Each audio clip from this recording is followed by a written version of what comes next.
Okay, you're going to have to fill in the blanks for me, but let's try to go through the lineup that you swam this weekend. It was 200 fly, 200 free on day one. 200 free, 100 fly. 200. Okay, that was the combo. And then yesterday, just the 400 free, or did you 200 fly, 400 free in the morning. Okay. 400 free at night, and then 100 free today. And then the 100 free today. Why the 400 free yesterday? Because of any of them that stick out, that's probably the one. You know, I think 400 free is one of the open events this summer and for the USA. You know, we got Berens who's up there. Dan Madwood, who really took a spot in that last year, but you know, I train distance to mid-distance and stuff for that 500, 400. And I think I could be really good at it. So, you know, we're trying it out this summer. I got them to, actually, funny thing, I didn't have the cut to get into the meet for the 400. So I had to make a few phone calls to try to get in there. It's a good thing you know people around here. Yeah, hometown. They helped me out a little bit. Of all the swims, which one stood out most as one that you're probably proud of this weekend? Probably that 400. Yeah.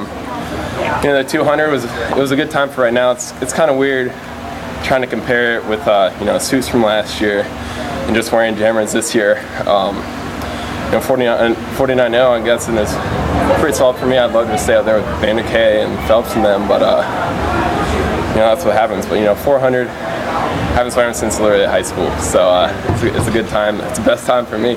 Seems like the Texas boys are kind of all over the board. I mean, I haven't seen Aaron not win a backstroke event in a long time, let alone not make it onto the podium in the 200 backstroke. Chanteau just getting touched out in that 100 breaststroke. Yeah. Garrett's swimming, you know, in season, solid times, but nothing that's made it up to the podium. You guys in some pretty heavy training at this point? We are, and you know, for Chanteau and Pearsall and those guys, they didn't have that taper meet in March and April like the NCAA guys did. Yeah. So those guys have just been hitting it long and haven't had any taper. For me, I tapered from February through March and stuff, so I'm just kind of getting back up there and pretty tired and stuff. But you know, Eddie and Chris are like, you know, we'd love to taper you for Wendy's, try to walk out of here with some money and stuff, but you know, the main focus is that meet in August. It's always the main focus in Texas. Yeah. Let's talk about the transition that you're going through right now, though. Team captain, and it couldn't have been a more. Let's start before we start the transition. Let's talk about how you went out with your college career with that championship. Do you feel like it was as much excitement and a little bit of relief with that squad that you guys have had for 4 years? I mean, knocking on the door for 3 years, how much of it was relief? It was probably the main part of it was relief. You know, we definitely had a fun time, you know, celebrating afterwards and stuff after the meet and that night and stuff. But you know, for me and I think a lot of the senior class, you know, we left that meet and we were just like, thank you. It's about time, you know.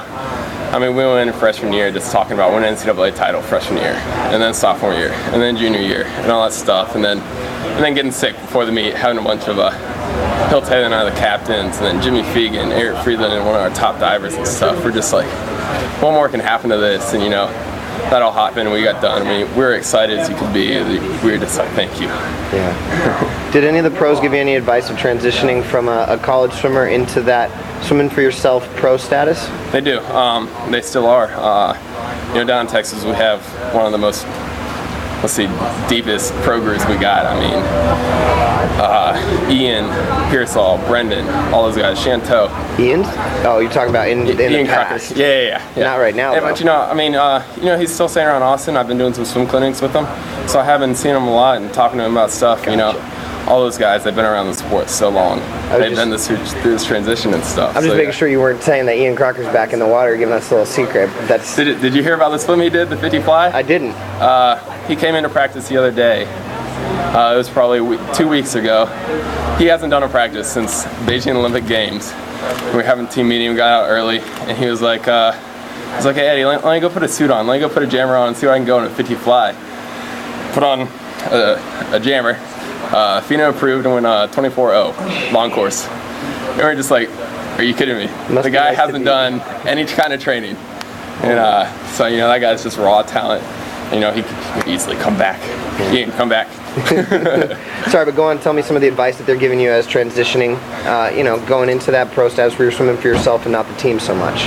Yeah, you know, they're kind of just like trying to take it easy, you know. Don't put so much pressure on yourself, and don't think it has to be a quick change, you know. This thing, it's a drawn-out process, takes all summer, not take all summer, but, you know, it's not going to happen overnight, and just do what's comfortable with you. It takes getting used to. Yeah, it does. And this is my first money meet, and it's kind of hard to think about, hey, I need to do this so I can win some money. This has to happen. But in the end, you're swimming, you're doing the exact same thing I was doing before. Yeah. So. I want to talk about one other thing. Tim's Treehouse is the jacket that you've kind of been wearing. Tyler's Treehouse. I'm sorry, I got the information. But tell me a little bit about that cause.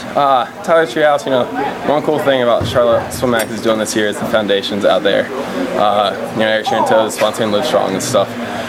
Tyler's Treehouse goes back to my summer league team. And where I learned to swim, my mom's been a summer league coach over at Old Georgetown for like 22 years now. That's where I grew up. It's called a pool rat. Every single summer day, that's where I was. And there was a young kid maybe 5 years ago called Tyler Scott. And it's a very long story, very sad thing. He got diagnosed with brainstem glioma, and he's in the hospital for a while. The reason it's called Tyler's Treehouse is because he was in the hospital, and his parents asked him, when you leave this hospital, what do you want? What's the one thing you want?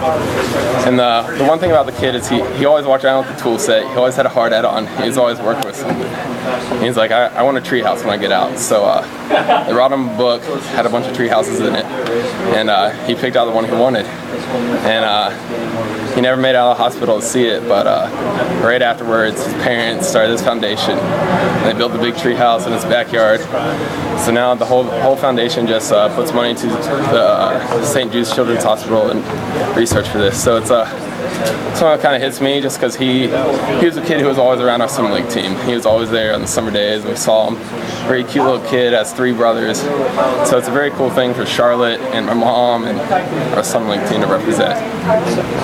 Hey, great meet this weekend. Best of luck going into the summer, Ricky. Thank you. Appreciate it.